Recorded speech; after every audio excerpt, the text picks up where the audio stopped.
Welcome back to the Axion Forge Player's Guide.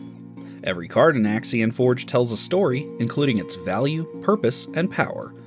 But before you can start playing, you need to know how to read them. Let's break down how to understand a card using a few examples.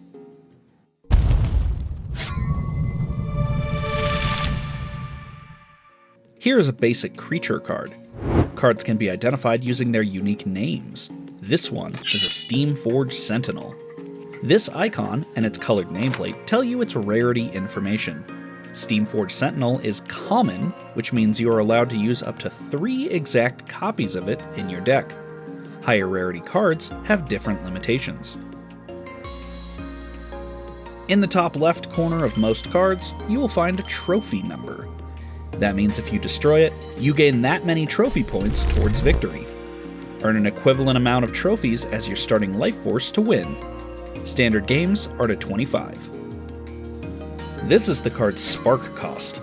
Sparks are the primary currency of the game, and you'll need to pay these resources first to play the card. Below that is its attack value.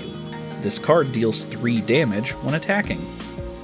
Next is its defense value, which says it can take up to 3 damage in a single turn before being destroyed. In the center is the card's battlefield position diagram. This shows you where a card can and can't be played. These arrows indicate its targeting range, where it can attack or defend based on its current position. Green arrows refer to melee range, like the space directly in front of it or diagonally ahead. Other cards may have ranged arrows that indicate it can reach targets further away. Blue arrows let you guard allies by redirecting attacks. We'll cover those later. Each card belongs to a specific faction, which is indicated in a few different ways. The background of its text box, colored highlights on either side, and most notably, an icon. Factions can affect synergy and deck building. This card belongs to Mechanica. Card types dictate rules on how a card can be played, while subtypes are specific characteristics that can be affected by other cards. If a card has any inherent traits, their icons appear here. This card doesn't have any traits, but stronger units often do. The text box tells you what a card is capable of doing. Steam Forge Sentinel has an intrinsic attribute, as well as the attack ability. Each ability has a cost or requirement to use it, followed by its effects. At the bottom is lore, which does not affect gameplay. And finally, which release set a card is from, and any unique identifiers.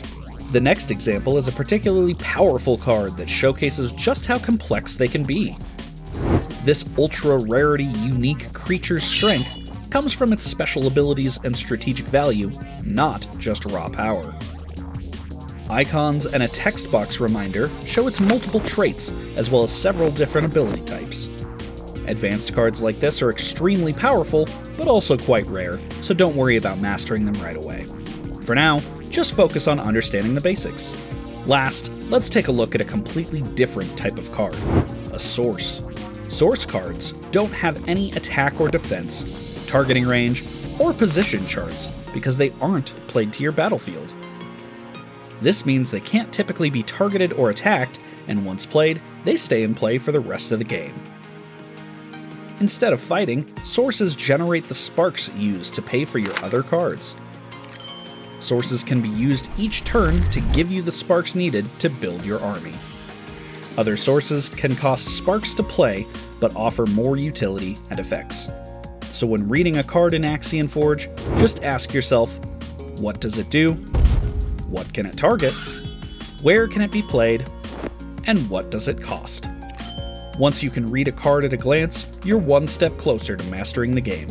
In the next video, we'll dig a little deeper into the different types of cards and how they work together.